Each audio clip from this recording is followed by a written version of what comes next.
కూలీ cinema రికార్డులని cool చేస్తుంది భయ్య, కానీ కంటెంట్ తోటి కూలిపోయింది సినిమా అని చెప్పాలి భయ్య. సినిమా మాత్రం యావరేజ్ ఉంది.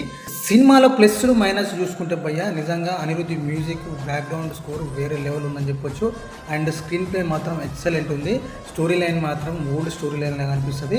నాగార్జున క్యారెక్టర్ బాగుంది, రజనీకాంత్ క్యారెక్టర్ బాగుంది, కానీ వీళ్ళిద్దరిని మించేలా చేసిరు. మరో ఈ రెండు క్యారెక్టర్లు ఎక్సలెంట్ ఉన్నాయని చెప్పొచ్చు.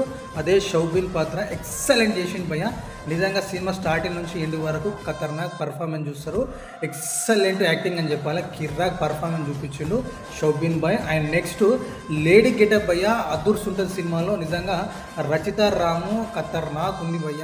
ఏమన్నా యాక్టింగ్, అసలు విలనిజం నెక్స్ట్ లెవెల్లో చూపించారు. ఆ యాక్టర్ మాత్రం వేరే లెవెల్లో కుమ్మి పడేసింది భయ్య. సినిమాలో హైలైట్ అంటే వీళ్ళిద్దరు క్యారెక్టర్లు ఉన్నాయని చెప్పొచ్చు.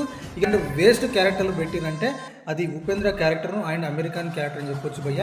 ఉపేంద్రనైనా కనీసం అక్కడ సెట్ అయ్యింది, కానీ అసలు ఎందుకు అమెరికాను పెట్టిరని ఘోరమైన సిచ్యువేషన్ భయ్య. నిజంగా లాస్ట్ మూమెంట్లో ఒక జోకర్ లాగా యాక్టింగ్ చేసి అనిపించింది భయ్య. నిజంగా సినిమాలో అనవసరంగా పెట్టిరు అమెరికాన్ని అండ్ నెక్స్ట్ ఉపేంద్ర అని చెప్పొచ్చు భయ్య.